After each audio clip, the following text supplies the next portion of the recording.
Reports آ رہی ہیں کہ جناب افغانستان کے آسمانوں میں جو ہے وہ پراسرار قسم کے ڈرونز پرواز کرتے ہوئے دکھائی دے رہے ہیں۔ کابل کے لوگ جو ہیں وہ بڑے اس وقت ڈرے ہوئے ہیں، پریشان ہیں کہ جناب یہ ڈرونز جو ہیں وہ کہاں سے اڑ رہے ہیں۔ بڑی انٹرسٹنگ خبر جو ہے وہ سامنے آئی ہے کہ افغانستان میں برسر اقتدار طالبان رجیم میں اختلافات شدت اختیار کر گئے ہیں اور آپس میں لڑائی شروع ہو گئی ہے۔ اندازہ کریں ذرا، دونوں ہی طالبان کے کمانڈر ہیں، دونوں ہی آپس میں لڑنا شروع ہو گئے ہیں۔ صبا قمر جو ہے وہ ایک نئی کنٹروورسی کے اندر بیچاری پھنس گئی ہیں۔ کراچی کے اوپر جو ہے انہوں نے بیسیکلی کامنٹ کر دیا۔ ان سے ایکچولی سوال کیا گیا کہ کیا آپ کام کے لیے کراچی منتقل ہونے کے لیے تیار ہیں؟ تو صبا قمر نے فوراً جواب دیا کہ استغفر اللہ، کبھی نہیں۔ وہ آہستہ آواز میں یہ بھی کہتی سنائی دی کہ I don't like Karachi.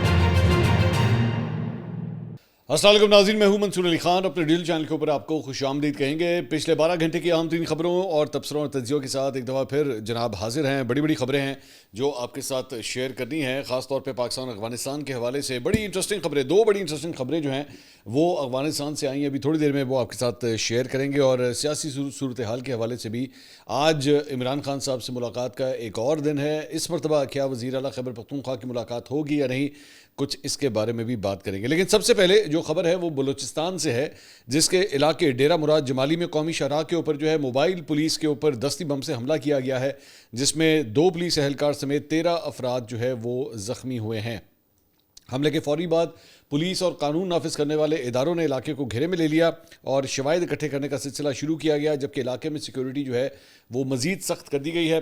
Medical superintendent MS civil ہسپتال ڈیرہ مراد جمالی ڈاکٹر نصیر احمد عمرانی نے بتایا ہے کہ حملے میں 2 پولیس اہلکار سمیت 13 افراد زخمی ہوئے ہیں، اور زخمیوں میں 1 خاتون اور 2 بچے بھی شامل ہیں۔ تمام زخمیوں کو طبی امداد جو ہے فی الحال فراہم کی جا رہی ہے۔ اور ساتھ ہی ساتھ ڈیرہ مراد جمالی کے علاقے نوتال میں مسلح افراد نے جعفر ایکسپریس کو ایک دفعہ پھر نشانہ بنایا ہے اور اس کے اوپر فائرنگ کی گئی ہے اور 4 راکٹ داغے گئے ہیں۔ فورسز کی جوابی فائرنگ سے دہشت گرد جو ہے وہاں سے فرار ہو گئے۔ فائرنگ اور راکٹ داغے جانے سے بوگیوں کو نقصان پہنچا ہے، تاہم کوئی جانی نقصان اللہ کا شکر ہے کہ نہیں ہوا ہے۔ ریلوے ذرائع کے مطابق فائرنگ کے بعد جعفر ایکسپریس کو ڈیرہ مراد جمالی اسٹیشن پر روک دیا گیا اور سیکیورٹی فورسز نے سرچ آپریشن جو ہے وہ شروع کر دیا۔ بعد میں ٹرین کو بحفاظت جیکب آباد پہنچا دیا گیا ہے، اور واقعے کے بعد سیکیورٹی فورسز نے ریلوے ٹریک کے اطراف سیکیورٹی جو ہے وہ مزید سخت کر دی۔ اس کے علاوہ بلوچستان کے ضلع مستونگ کے علاقے دشت میں سیکیورٹی فورسز کی کارروائی میں 4 دہشت گرد ہلاک ہوئے ہیں، اور فائرنگ کے تبادلے کے دوران 1 راہگیر شہید اور 8 افراد زخمی ہوئے ہیں۔ سیکیورٹی ذرائع کے مطابق دہشت گردوں اور سیکیورٹی فورسز کے درمیان فائرنگ کا تبادلہ ہوا، جس کی زد میں راہگیر اور دیگر افراد بھی آئے ہیں۔ سیکیورٹی ذرائع کے مطابق فائرنگ کی زد میں آ کر 1 راہگیر جاں بحق ہو گیا، جبکہ پکنک پر آئے 8 افراد زخمی ہو گئے، اور واقعے کے بعد لاشوں اور زخمیوں کو ہسپتال منتقل کر دیا گیا ہے۔ اب آ جائیں ذرا افغانستان کے حوالے سے، جہاں سے بڑی انٹرسٹنگ خبریں جو ہیں وہ سامنے آ رہی ہیں۔ آپ جانتے ہیں کہ جو طالبان رجیم ہے اس کے ساتھ تقریباً 4 دن تک مذاکرات کا سلسلہ جاری رہا، لیکن کل رات کو بالآخر حکومت پاکستان کی جانب سے باقاعدہ طور پہ اس کا اعلان کیا گیا۔ عطاءاللہ تارڑ صاحب کی جانب سے جو ہے وہ اس کی کنفرمیشن کی گئی کہ جناب یہ مذاکرات ناکام ہو گئے ہیں۔ اب اس کے اسی مذاکرات کے دوران ہی اسلام آباد کے حوالے سے جو ہے وہ طالبان رجیم کے چند اسپوکس پرسنز نے اس قسم کی دھمکیاں اور تڑیاں لگانا شروع کر دی تھی کہ جناب اگر کابل کے اوپر حملہ ہوا تو ہم اسلام آباد کو نشانہ بنائیں گے، اسلام آباد کے اوپر جو ہے وہ ہم حملہ کریں گے۔ ایون دو آبویسلی جو ایک کنونشنل وار ہے اس کے ذریعے تو ان کے لیے ممکن ہی نہیں ہے کہ یہ بارڈر کو کراس کر سکیں یا کوئی ایسی حرکت کر سکیں۔ اگر یہ کر سکتے ہیں تو دہشت گردوں کے ان کے ساتھ تعلقات ہیں، TTP کے ساتھ ان کے تعلقات ہیں، تو زیادہ سے زیادہ یہ دہشت گردی ہی کر سکتے ہیں۔ لیکن ظاہری بات ہے اس سارے معاملے کو پھر بھی سیریسلی تو لینا چاہیے۔ ظاہری بات ہے ایک ملک میں اوپر جو ایک موجود حکمران ٹولہ ہے وہ یہ تڑیاں اور دھمکیاں دے رہا ہے۔ لیکن ایک بڑی انٹرسٹنگ خبر جو ہے وہ سامنے آئی ہے کہ افغانستان میں برسر اقتدار طالبان رجیم میں اختلافات شدت اختیار کر گئے ہیں، اور صوبہ بدخشاں میں سونے کی کانوں پر قبضے کے لیے آپس میں لڑائی شروع ہو گئی ہے۔ اندازہ کریں ذرا آپ۔ افغان میڈیا رپورٹس کے مطابق بدخشاں کے ضلع شہر بزرگ میں جھڑپیں طالبان رجیم کی جانب سے تعینات کانکنی کے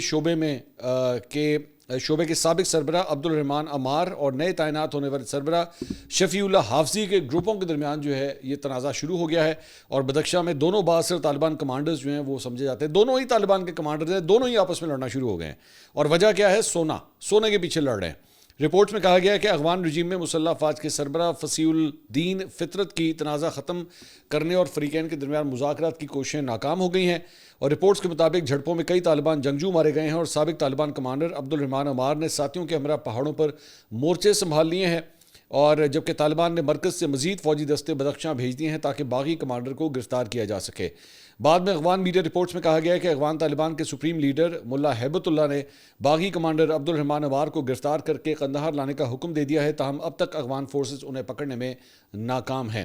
اس سے پہلے اکتوبر کے وسط میں بھی بدخشاں سے طالبان کے دو گروپوں کے درمیان جھڑپوں میں 10 سے زائد افراد ہلاک اور متعدد زخمی ہو گئے تھے۔ علاقہ مکینوں کے مطابق بدخشاں میں معدنی وسائل پر قبضے کے معاملے پر طالبان کے مختلف دھڑوں کے درمیان تناؤ طویل عرصے سے چل رہا ہے، جو اب کھلی لڑائی کی شکل جو ہے وہ اختیار کر چکا ہے۔ اچھا، یہ ان کے حوالے سے کوئی نئی بات نہیں ہے، ایون اس سے پہلے بھی جو ہے ان کے بہت سے وار لارڈز اور کمانڈرز جو ہیں وہ اکثر اوقات آپس میں علاقے کے حوالے سے اور بہت سے ایشوز کے اوپر جو ہے وہ آپس میں لڑتے رہتے ہیں۔ ایک زمانے میں یہ امریکی ڈالروں کے پیچھے بھی لڑا کرتے تھے کہ جناب فلاں کو اتنے پیسے مل گئے تو فلاں کو اتنے پیسے مل گئے، یہ چھوٹی چھوٹی باتوں کے اوپر لڑ پڑتے ہیں۔ تو آپس میں جب یہ حال ہوگا تو یہ کسی دوسرے ملک یا پاکستان کے ساتھ کیا مقابلہ کریں گے؟ میں بار بار جو ہے وہ میں یہی بات کرتا ہوں۔ اور اسی طرح افغانستان سے وہاں کے چند media accounts, social media accounts جو ہیں وہ یہ رپورٹ کر رہے ہیں کہ ابھی 24 گھنٹے بھی نہیں گزرے ہیں کہ پاکستان اور افغانستان کے درمیان جو ہے وہ مذاکرات کا سلسلہ معطل ہو چکا ہے، ختم ہو چکا ہے، لیکن اس کے بعد جو ہے وہ یہ رپورٹس آ رہی ہیں کہ جناب افغانستان کے آسمانوں میں جو ہے وہ پراسرار قسم کے ڈرونز پرواز کرتے ہوئے دکھائی دے رہے ہیں۔ افغان صحافی احمد شریف زاد نے جو ہے as a matter of fact یہ ویڈیو بھی ٹویٹ کی ہے، اور یہ ٹویٹ ان کا سامنے ہے جس میں لکھتے ہیں جی a Kabul resident sharing this video says that unidentified drones are currently patrolling the skies over Kabul causing anxiety among the people۔ تو کابل کے لوگ جو ہیں وہ بڑے اس وقت ڈرے ہوئے ہیں، پریشان ہیں کہ جناب یہ ڈرونز جو ہیں وہ کہاں سے اڑے ہیں۔ اچھا، ہم نے اپنے جو چند سورسز ہیں جو پاکستانی ڈرونز کو کم از کم سنبھالتے ہیں، ہمارا جو ہے وہ کبوتر پہنچ جاتا ہے وہاں تک۔ وہ اکثر اوقات نا جب ڈرون اڑا ہوتا ہے تو کبوتر بھی ہمارا ساتھ ساتھ اڑا ہوتا ہے۔ تو میں نے کبوتر کو بھیجا، میں نے کہا ذرا اڑ کے جا کے چیک تو کر، پہلے اسے دانہ شانہ ڈالا، پھر ہم نے کہا ذرا جا کے چیک تو کر، یہ ہمارے کوئی ڈرونز بارڈر کراس کر کے گئے ہیں۔ تو بارڈر سے وہ جو خبر لے کر آیا اس نے کہا کہ جناب ہمارے ڈرونز نہیں ہیں، ہمارے ڈرونز جو ہیں وہ ابھی تک انہوں نے بارڈر جو ہے وہ کراس نہیں کیا ہے۔ اگر کرنا چاہیں تو وہ کر سکتے ہیں، ہمارے لیے تو وہ کھلی جگہ ہے، ایسا کوئی بات نہیں ہے، لیکن یہ ہمارے ڈرونز نہیں ہیں۔ تو اس لیے اس سے پہلے کہ وہاں پہ کچھ ہو جائے، کوئی دھماکے دھموکے، آپس میں لڑائیاں ہو رہی ہیں، پتہ نہیں، ہو سکتا ہے آپس میں انہوں نے ڈرون شرون اڑائے ہوں، لیکن ہمارے کم از کم وہ ڈرونز نہیں ہیں۔ میں جانتا ہوں، مجھے اچھی طرح پتہ ہے اس بات کا، کیونکہ ہمارے پاس ڈیموگرافکس آ رہے ہوتے ہیں، اس کے انالیٹکس جو ہے ہمارے پاس آ رہے ہوتے ہیں، تو ہماری بہت سی ویورشپ جو ہے وہ افغانستان سے بھی ہے، افغانستان کے اندر لوگ بھی جو ہے ہمارے چینل کو دیکھتے ہیں، تو ان تک ہمارا یہ پیغام ہے کہ ہمارے ڈرونز نہیں ہیں۔ ہمارے ڈرون جب آئیں گے تو آپ کو پتہ لگے گا، آپ کو پتہ لگے گا، محسوس ہوگا، آواز آئے گی، نظر آئیں گے، اور ہو سکتا ہے کہ ان ڈرونز کے اوپر پاکستان کا جھنڈا بھی ساتھ ساتھ جو ہے وہ جاتا ہوا آپ کو دکھائی دے۔ تو ہمارے ڈرونز نہیں ہیں، ابھی نہیں ہیں۔ اگر آپ کی جو حکومت ہے اس کی حرکتیں درست نہ ہوئیں تو بہت جلد آپ کو جو ہے وہ ہمارے ڈرونز وہاں پہ اڑتے ہوئے ضرور نظر آئیں گے۔ اچھا جی، اس کے علاوہ بیرسٹر گوہر صاحب پاکستان تحریک انصاف کے چیئرمین، وہ کل حامد میر صاحب کے شو میں تشریف لائے ہوئے تھے، اور پی ٹی آئی کے حوالے سے انہوں نے کہا جی پاکستان کو دفاع کا حق حاصل ہے اور پاکستان اپنا دفاع کر بھی سکتا ہے، پاکستان کے ہر انچ کا دفاع کیا جائے گا۔ اگر کوئی ملک پاکستان پر براہ راست حملہ کرتا ہے یا وہ پراکسی وار کے ذریعے پاکستان کے خلاف محاذ کھڑا کرے گا تو کوئی دو رائے نہیں کہ تمام پاکستانیوں کی طرح پی ٹی آئی بھی ہمیشہ پاکستان کے ساتھ ہی کھڑی رہے گی۔ اگر افغانستان کے ساتھ بھی کوئی ایسی صورتحال ہوئی تو ہم پاکستان کے ساتھ ہی کھڑے ہوں گے۔ اپنے پڑوسیوں کے ساتھ تو امن میں رہنا پڑتا ہے، مگر میں یہ کہوں گا کہ پاکستان بھی اپنے پڑوسیوں کے ساتھ پرامن رہے۔ افغانستان کی صورتحال کشیدہ ہے، شاید افغانستان میں طالبان کی پورے ملک میں ریٹ اور کنٹرول نہیں ہے۔ اگر افغانستان کے ساتھ مذاکرات کامیاب نہیں ہوتے تو پاکستان دوبارہ کوشش کرے کہ مذاکرات کے ذریعے ہی کوئی حل نکل آئے۔ پی ٹی آئی میں اختلافات کے حوالے سے سوال کے جواب میں انہوں نے کہا کہ جی عمران خان کی ہدایت ہے کہ پارٹی معاملات کا پرنٹ یا الیکٹرانک میڈیا پر ذکر نہ کریں۔ بلال اعجاز اور احمد چٹھا کی پی ٹی آئی کے لیے بہت قربانیاں ہیں، ان دونوں کو شاید عالیہ حمزہ نے عہدوں سے ہٹایا ہے۔ تو پی ٹی آئی کے حوالے سے یہ گفتگو آئی ہے۔ اس کے علاوہ ہم نے آپ کو پچھلے ویلاگ میں بتایا تھا کہ پی ٹی آئی کا وفد جو ہے مولانا فضل الرحمان صاحب کی رہائش گاہ پر کل پہنچا تھا، اور اب اس کی کچھ ڈیٹیل سامنے آئی ہیں کہ جس کے اوپر محمود خان اچکزئی کو بطور اپوزیشن لیڈر نامزد کرنے کے اوپر جو ہے وہ اتفاق ہو گیا ہے۔ اعلامیہ کے مطابق پی ٹی آئی وفد نے مولانا صاحب سے پارلیمنٹ میں اپوزیشن کو متحد کرنے کے لیے کردار ادا کرنے کی اپیل کی ہے، اور ملاقات میں محمود خان اچکزئی کے بطور اپوزیشن لیڈر نامزدگی کے اوپر بھی اتفاق کیا گیا ہے۔ اس کے ساتھ ساتھ پی ٹی آئی کی پارلیمانی پارٹی کا اجلاس ہوا ہے اور اس کی اندرونی کہانی سامنے آئی ہے، اور یہ اجلاس جو ہے وزیر اعلیٰ خیبر پختونخوا سہیل آفریدی کی زیر صدارت وزیر اعلیٰ ہاؤس میں ہوا ہے۔ ذرائع کے مطابق 7 بجے شروع ہونے والا اجلاس تقریباً 2 گھنٹے تک جاری رہا. اس میں فیصلہ کیا گیا ہے کہ سینٹ الیکشن میں پی ٹی آئی امیدوار کو ہر صورت ہر ممبر جو ہے وہ سپورٹ کرے گا. بڑی واضح سپورٹ ہے پاکستان تحریک انصاف کے پاس. میرے خیال میں کوئی پرابلم نہیں ہونی چاہیے ان کو الیکٹ کرنے میں. اور اس میں کہا گیا ہے جی خرم ذیشان بانی کی ہدایت پر سینٹ کا امیدوار ہے. تمام اراکین مل کر خرم ذیشان کو کامیاب بنائیں گے. اجلاس میں اراکین کو ووٹنگ کے طریقہ کار پر بھی رہنمائی دی گئی اور اجلاس میں بتایا گیا کہ پی ٹی آئی کے پاس نمبر گیم پوری ہے. اتفاق اور اتحاد کا مظاہرہ کرتے ہوئے تمام اراکین کو الیکشن میں شرکت کی ہدایت کی گئی ہے. آج یہ سینٹ کا الیکشن ہونے جا رہا ہے. بیسیکلی یہ شبلی فراز صاحب کی یہ سیٹ ہے جو ان کے نااہل ہونے کی وجہ سے خالی ہوئی تھی, اس کے اوپر جو ہے یہ الیکشن دوبارہ ہو رہا ہے. اس کے علاوہ کل بڑی ایک انٹرسٹنگ سچویشن جو ہے وہ سامنے ہوگی. وہاں پہ طالبان کی لڑائیاں آپس میں چل رہی ہیں یا پھر پی ٹی آئی کی آپس میں لڑائیاں چل رہی ہیں. آج عمران خان صاحب سے ملاقات کا دن ہے. آج ان کے مطلب مختلف وہ جو وکلاء ہیں یا دیگر فیملی ممبرز ہیں ان کی بھی ملاقاتیں ہوتی ہیں. تو آج اس سلسلے میں پاکستان تحریک انصاف سے 2 مختلف فہرستیں سامنے آ گئی ہیں. ایک فہرست جو ہے وہ علی ظفر صاحب کی جانب سے جاری کی گئی ہے اور ایک فہرست جو ہے وہ سلمان اکرم راجہ صاحب نے جاری کی ہے. دونوں کے اندر تقریباً 3 نام جو ہیں وہ کامن ہیں, جس میں دونوں کے اندر جو ہے وزیر اعلیٰ خیبر پختونخوا جو سہیل آفریدی صاحب ہے ان کا نام شامل ہے, جنید اکبر کا نام شامل ہے اور تیمور جھگڑا. یہ تینوں نام جو ہیں وہ آپس میں کامن ہیں دونوں لسٹوں کے اندر, لیکن اس کے علاوہ جو دیگر 3 نام ہیں وہ بالکل ڈفرینٹ ہیں. تو 2 مختلف لسٹیں جو ہیں وہ جاری ہوئی ہیں. اب دیکھتے ہیں کہ اس کے اندر کون کون. جو علی ظفر صاحب نے لسٹ شائع کی ہے اس میں شاہد خٹک, اون عباس اور زر عالم خان, یہ 3 نام جو ہیں وہ ڈفرینٹ ہیں. جبکہ سلمان اکرم راجہ صاحب کی جانب سے جو لسٹ جاری کی گئی ہے اس میں بابر سلیم سواتی, اسد کیسر اور ان کے نام جو ہیں وہ اس کے اندر شامل ہیں. تو اب دیکھتے ہیں کہ یہ لسٹ چلتی ہے, ایک لسٹ چلتی ہے, دوسری چلتی ہے یا دونوں ہی نہیں چلتی ہیں, کیونکہ وزیر اعلیٰ خیبر پختونخوا جو ہے وہ بڑی دیر سے ہر دفعہ جاتے ہیں ملاقات کرنے کے لیے, لیکن ان کی ملاقات نہیں ہو پاتی. اس کے ساتھ ساتھ جناب عمران خان صاحب کے ان سے ملاقات کے حکم پر عمل درآمد نہ کیے جانے کے اوپر وزیر اعلیٰ خیبر پختونخوا سہیل آفریدی نے توہین عدالت کیس جو ہے وہ دائر کرنے کے لیے اسلام آباد ہائی کورٹ کو ایک خط لکھ دیا ہے. اور اس میں کہا گیا ہے کہ جی کورٹ نے وزیر اعلیٰ کی عمران خان سے ملاقات کروانے کا حکم دیا تھا, لیکن اس کے باوجود جیل انتظامیہ نے وزیر اعلیٰ کو ملنے کی اجازت نہیں دی. تو حکم نامے کی تصدیق شدہ نقل جو ہے انہیں فراہم کی جائے, یہ انہوں نے درخواست کی ہے اور اس کے لیے درخواست پہلے ہی جمع کرائی جا چکی ہے, لیکن تاحال تصدیق شدہ نقل جو ہے وہ انہیں فراہم نہیں کی گئی. تو اس کی بھی ریکویسٹ کی گئی ہے کہ وہ نقل بھی جو ہے وہ دی جائے.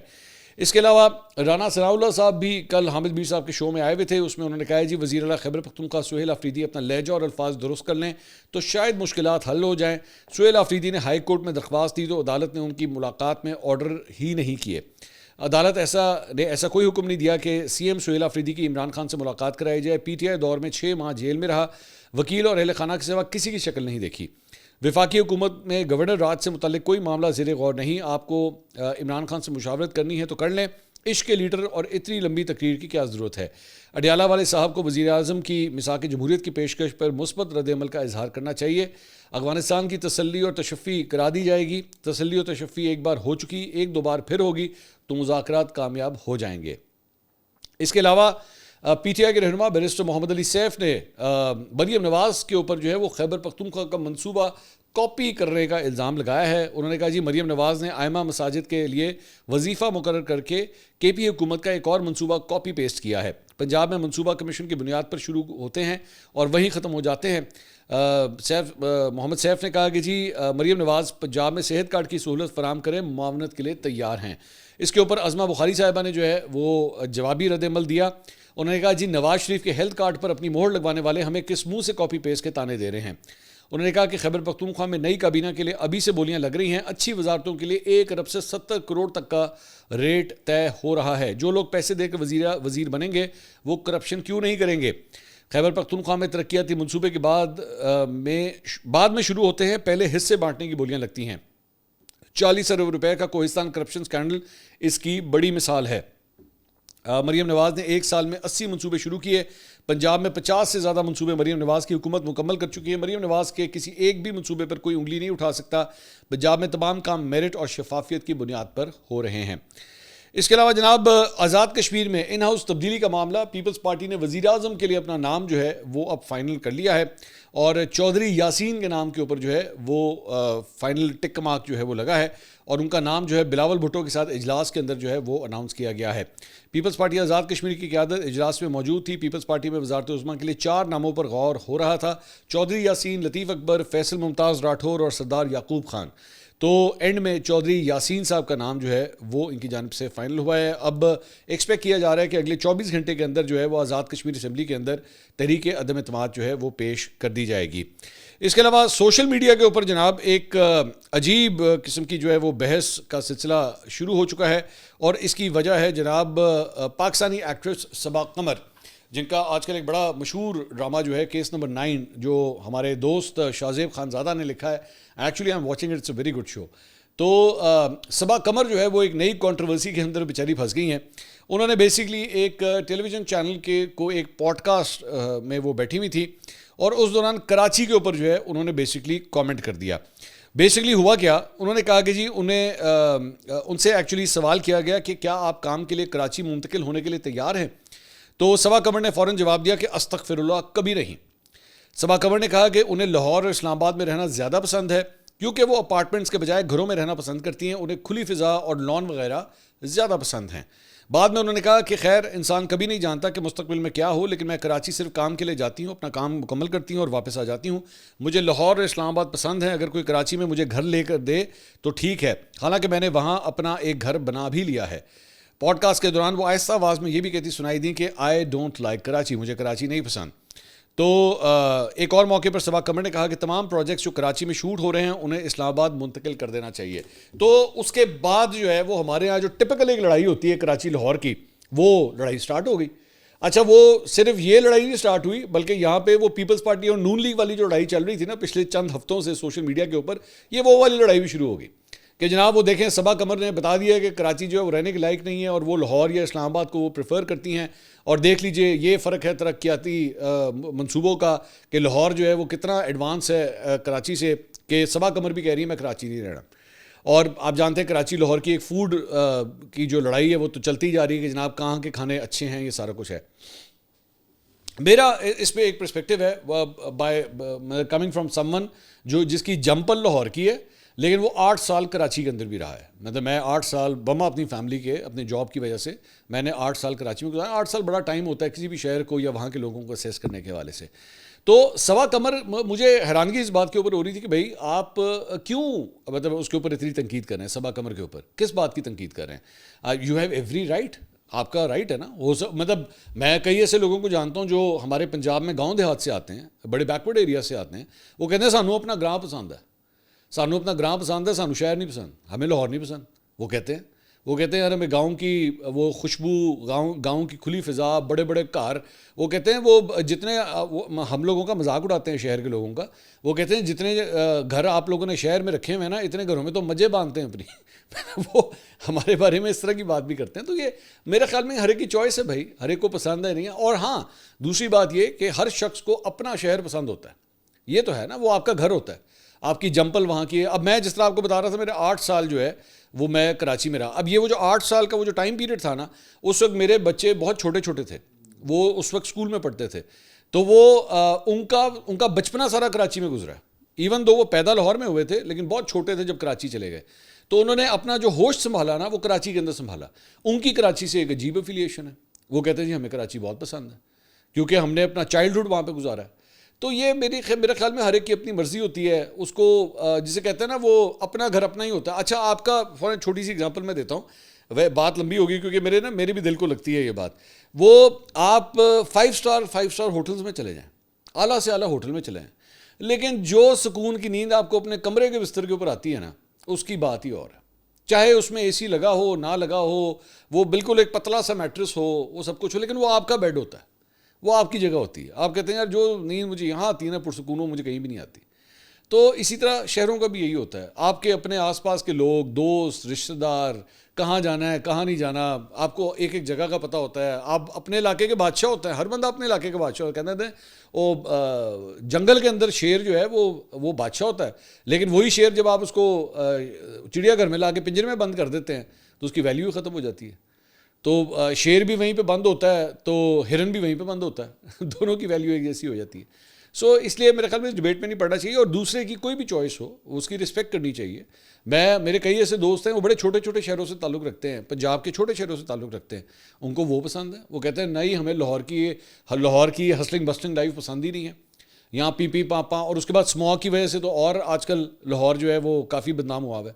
میرے کئی ایسے جاننے والے ہیں جو ایکچولی اسلام آباد اور کراچی میں رہتے ہیں, تو وہ کہتے ہیں جی ہم نے لاہور نہیں آنا, تم لوگوں کے یہاں پہ تو اسموگ کا بیڑا غرق ہوا ہوا ہے. میں خود بائی دا وے لاہور میں ہی ہوں اس وقت, لیکن لوگوں کی چوائس ہے. سو آئی تھنک رسپیکٹ کرنی چاہیے. وہ میں عجیب ایک ٹرولنگ کیمپین میں دیکھ رہا تھا صبا قمر کے خلاف, جو ہے وہ شروع ہو گئی ہے. So I don't think one should respect her liking اور ڈس لائکنگ, اس میں میرا خیال میں کوئی ایسی کوئی بری بات نہیں ہے.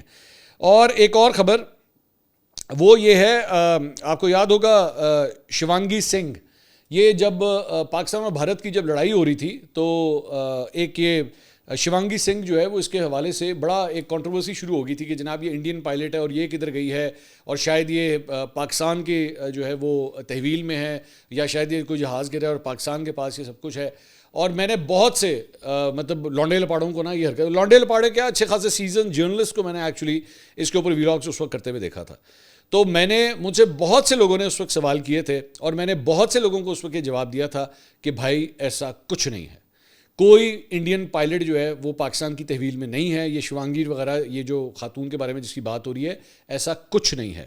مجھے یاد ہے آج بھی وہ ہمارے ایک اور بھائی صاحب تھے اس وقت, ایک کمیونٹی سے جن کا تعلق تھا, ان کو بنا دیا تھا فائٹر پائلٹ, اور میں نے ان کے بارے میں بھی کہا تھا کہ بھائی ایسا کچھ نہیں ہے, برائے مہربانی ان کے ساتھ اس چیز کو منسوب مت کریں.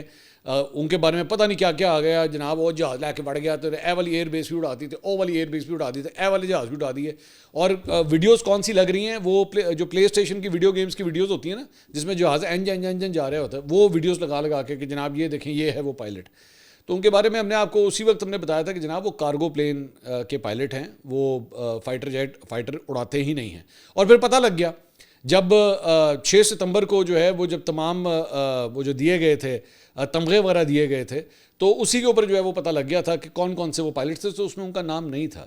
سو اس لیے یہ جو شیوانگی ہے اس کی بھی اب ایک تصویر سامنے آ گئی ہے. وہ انڈیا کی جو پریزیڈنٹ ہے ان کو لے کے اس نے ایک فائٹر جیٹ کے اندر جو ہے ان کو سواری کروائی ہے, تو یہ تصویر بھی جو ہے اس کی آ گئی ہے. سو بلا وجہ کی جو ہے نا فیک نیوز کے پیچھے مت جایا کریں. ہم لوگ جب بھی آپ سے خبر شیئر کرتے ہیں نا, اس کو بڑا فیکٹ چیک کر کے پورے سورسز کے ساتھ, لوگوں کو فون کر کے, اپنے ریسورسز اڑا کے, اپنے کبوتر اڑا کے, ہر چیزیں جو ہے نا وہ ٹھوک بجا کے چیک کر کے اس کے بعد آپ تک پیش کرتے ہیں. سو وہ تمام افراد جنہوں نے, اگر آپ نے اس دوران پاکستان اور انڈیا کی وار کے دوران کہیں پہ بھی کسی بھی لونڈے لپاڑی کی اگر وہ خبر آپ نے دیکھی تھی یا ویڈیو دیکھی تھی نا کہ جی شیوانگی جو ہے وہ پاکستان کی تحویل میں ہے, وہ جھوٹا تھا, وہ فراڈیا تھا, وہ 2 نمبر تھا. تو براہ مہربانی اس کو انفالو بھی کیجیے, انسبسکرائب بھی کیجیے, رادر بلاک کریں کہ آئندہ اس منحوس شکل کو میں نے کبھی نہیں دیکھنا. اگلی ویڈیو میں آپ سے دوبارہ ملاقات ہوگی. اللہ حافظ.